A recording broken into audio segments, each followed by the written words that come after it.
Love and light, my friends. Back in Fayetteville, North Carolina.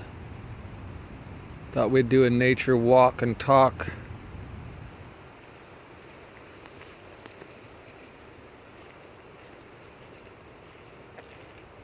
Because I got memories coming back, and I want to know if you remember what I'm remembering. I should probably do that. There's a big old tree leaning over there.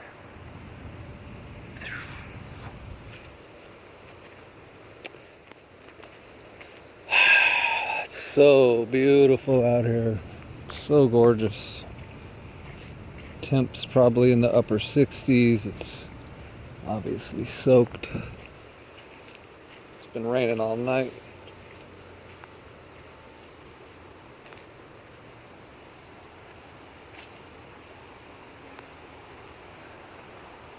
There's some hurricane damage. Cool covered bridge.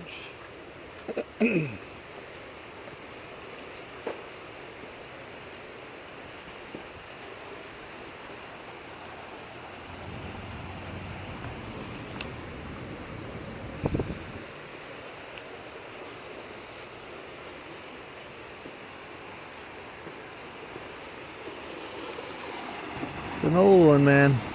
Been here a while. That is amazing. So, let's get down to business. Let's talk about memories.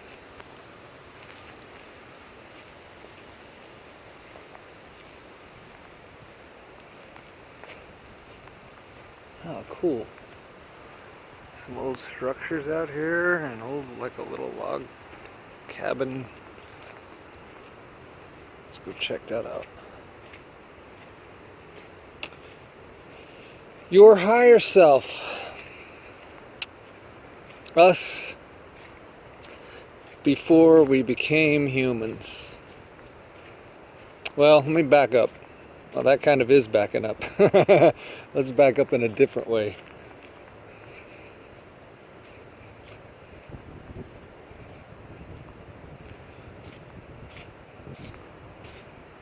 Picture the world and all the humans on it and in it. Picture them being on a stage. The biggest stage you can imagine. Right?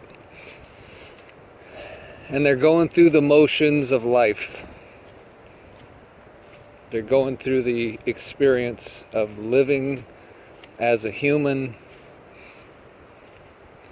collectively.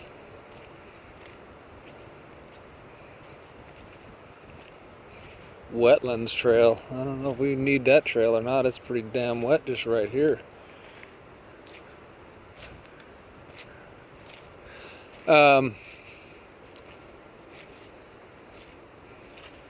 See if anybody's home. Nope.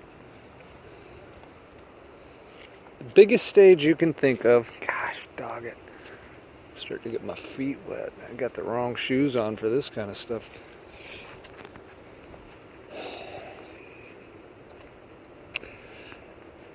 So it has a beginning. We're talking about a play now. Think of it as a play. All plays have a beginning, a middle, and an end. And you could even break plays up more than that, but let's just keep things simple. Because all linear timelines have a beginning, a middle, and an end. If you're looking at something that you think is a timeline, but it doesn't have a beginning, a middle, and an end, then it's not a timeline. Because a timeline can't exist unless it has a beginning, a middle, and an end.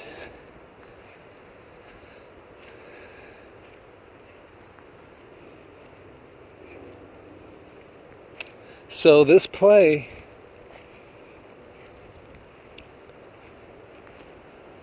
is done, finished, completed. Right? The play had its beginning, had its middle, had its end. Okay, we are approaching, seemingly, we are approaching the end of the play.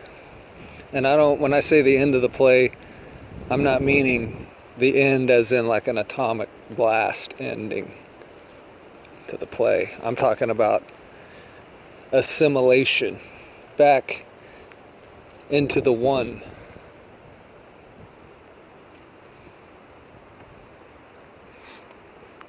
But that's, from our perspective on the linear timeline, that's in the future. Okay, but here's where we're going to get into your memory. Your memory. Do you remember this?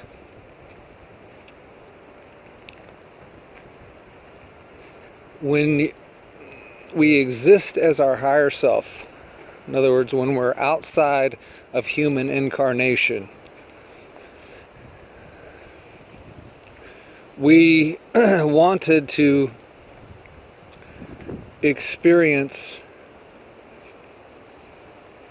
ourselves, for lack of a better way to say it, we wanted to experience ourselves in physicality. So we came into physicality many times. And here's where I'm going to get into the simulation.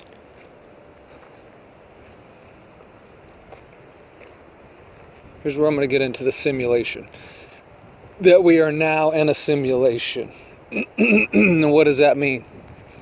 And it dawned on me last night. The memory came back of what that means, because it doesn't make much sense if it's hard to wrap your brain around such things as we are in a simulation. Like, what the hell does that really mean? All right, so your higher self knows, because it's you, it knows what it is you need to learn, what it is you want to learn, what it is you desire to learn. And why are we learning? What's the purpose of learning? The purpose of learning is so that we go on to be sovereign, whole co-creators. And if you're going to go out there as a sovereign whole co-creator, a God, for lack of a better way to say it, then you have to be trained. You have to learn about what it is to be in physicality, what it is to be human. So your first incarnations into the play on the stage, you're totally unaware of this, any of this, and only over time, as you gain experience,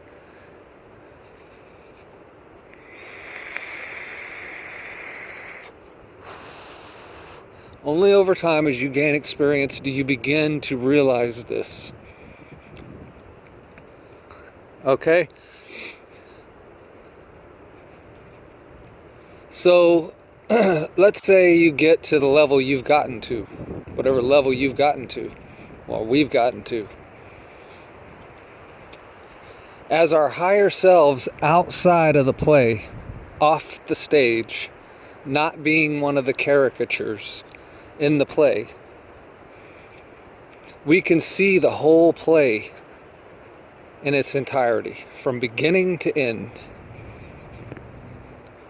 And our higher self knows what it is we as the human version of ourselves needs to learn in order to go further. And so, I hope the wind's not messing us up here. So the higher self, let's give an example because it makes things easier to understand. Let's say you wanted to have an experience where you were totally at one with nature, totally at one with the earth, totally living, let's say, off the land. And you wanted a challenge. You wanted it to be challenging. You wanted it to be sort of rugged. But you wanted to be you wanted to make that connection, right? With your whole life, your whole lifetime for that incarnation. And so your higher self says, okay, I know where I'm going to drop you into the play. I'm going to drop you into the play in the early 1800s, let's say, in the middle of what is now known as America. And you're going to incarnate into an Indian tribe. And you're going to have this experience of being one with the earth, having a challenging life, having a rugged life. And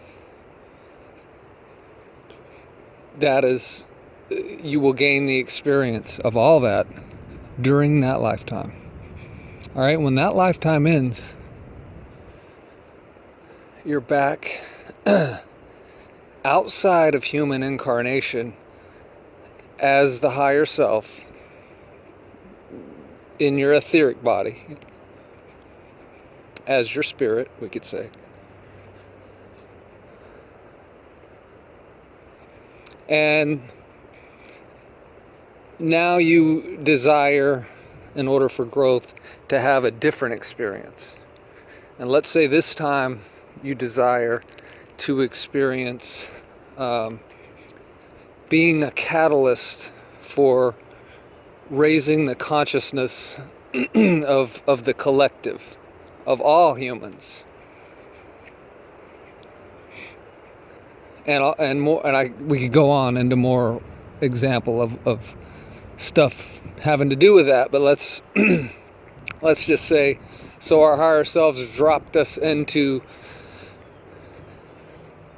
1972 in America to grow up and transition from the age of Pisces to the age of Aquarius, to grow up moving towards 2012 and then beyond it, and then having your memories coming back to you as you're going deep within yourself to remember all of this, because when you incarnate into being a human, you come in with the agreement that your consciousness is going to be wiped, or another way to say that is you're going to have a mind wipe. In other words, you're going to come into this reality, this realm, with nothing in your consciousness, right? You're a baby, you know nothing, but all of it is in your subconscious. All your memories, all your other lives, everything you've done up to this point, it's all in your subconscious. Now the question kind of becomes, can you make that connection? Can you connect with your subconscious and begin to bring forth all of this stuff that is within you, within us? All right, so therefore, this current life that you're in is a simulation, in the sense that this has already happened. This whole human thing has already happened. It had a beginning, it had a middle, it had an end. But for the sake of learning these lessons, gaining these experiences, we jump back into the play. We jump back into the play. So the play right now is not happening in real time because it's already happened. This whole human, and see this, we're just talking about the beginning level, because until you get through this training ground to become a sovereign co-creator that can go out on its own, on your own, and be trusted, you have to learn a lot of stuff about what it means to be a human. You have to learn about the elements. You have to learn that you have powers, if you will, beyond what you're told in the play that you have. And then you have to start developing those so that when you do go out there, you're ready and you're not going to run into some, disaster because you weren't ready or you didn't know or whatever. Right? So this is all just preparation, and we jump back into this play numerous times. We call them reincarnations, but it's only into the simulation because this is already done. You've done this many times, and see, you can be jumped into the play anywhere, meaning anywhere on the timeline. So if you need to learn about, well, you think of it, you have an imagination. What would you need? What would you be after or trying to learn about or gain experience about if you jumped in, let's say, at the beginning of the timeline? And what would you be after, experiential and knowledge-wise, if you jumped in at the end or towards the end of the timeline? And that's where we're at now. We're towards the end of the timeline. So I find that very comforting because it makes so many things make sense.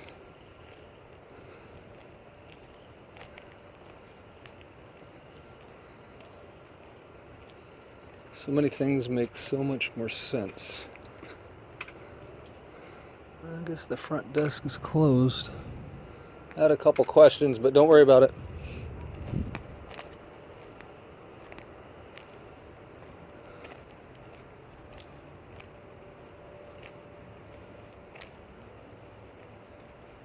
Holy cow. This looks like a tripped out place to go explore. I don't know that I want to go solo doing it though. Because this place is definitely abandoned.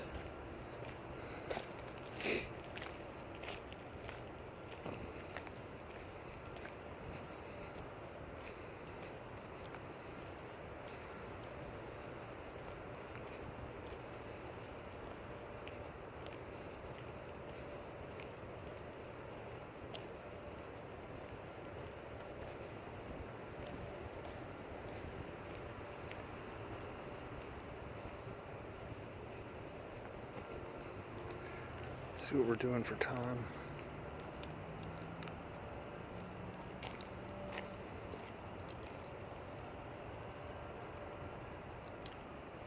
Well, got about 6 minutes left. I'm gonna kind of be quiet because I don't really want to let anybody or anything know I'm coming up in here unexpectedly like this.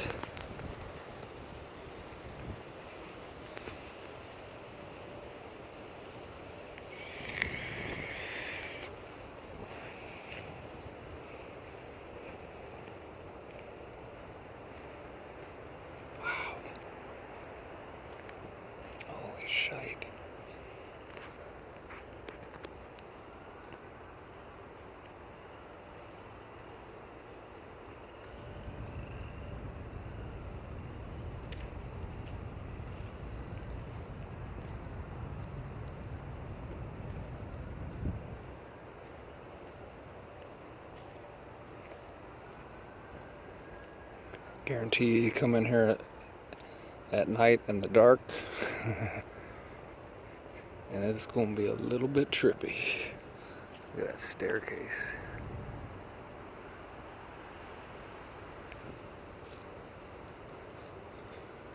Alright, folks. I'm not sure where we're going, but let's... God dang, there's water everywhere.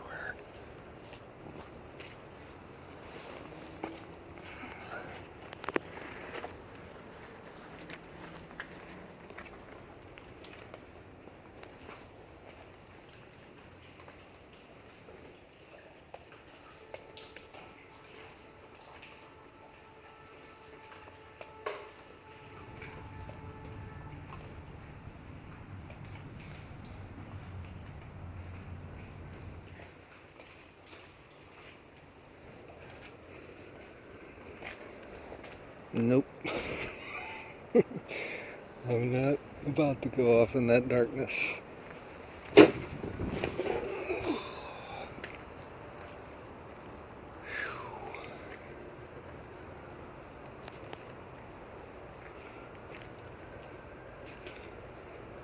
I assume this is like an old...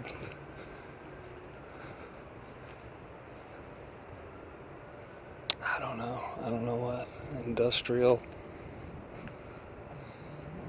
building, obviously, but trying to figure out what it might have been.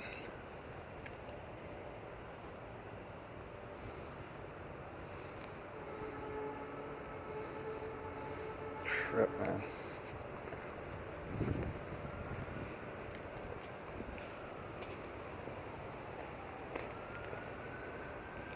This would be a tripped out place to come at night, I can promise you that. But not very safe because the damn roofs have all pretty much fallen in. And this one looks like it's ready to fall.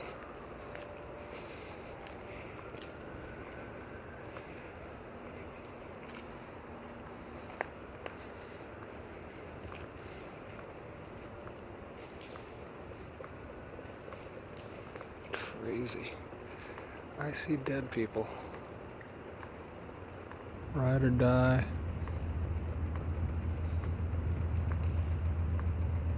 Wow. Pretty cool graffiti over there, though.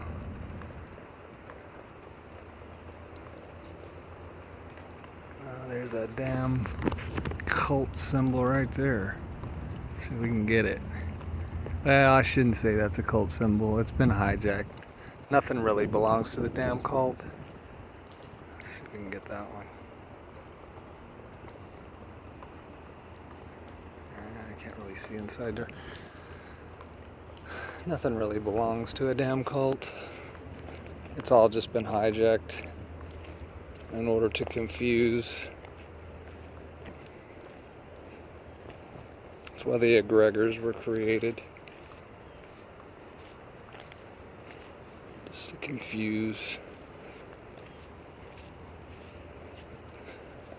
But we've woken up to it, finally. Gosh, there's some really cool graffiti back there. It would be cool to go back there and scope that out. But I can't go tromping through that right now. I'm actually enclosed that I can't really... I'm in the wrong shoes and wrong clothes to be exploring abandoned buildings. Would like to go up those stairs over there, though. Look inside that upstairs area. Trip, man. This place has probably been abandoned for quite some time to be in this condition. So that's it, love and light, my friends. Until next time. Hopefully I got out everything I was trying to get out before I got distracted by this abandoned place here. I've never been back here. It's the first time I've came back here. I'm not usually even in Fayetteville. I'm just here for work, so I thought I'd come down here to the park and take a nature walk and have a chat with my friends. And that type of thing. So maybe when I come back here, we'll come back and go. That's a big place. There's a lot to explore there. I wouldn't want to do it alone though. Be better to have somebody with you to do it. Or at least a damn gun. Handgun. Just in case. So, anyway, love and light, my friends. We will catch you next time. Holy shit, there's a big UFO sitting right in this field. I didn't even see it. Look at that crap. Alright, late.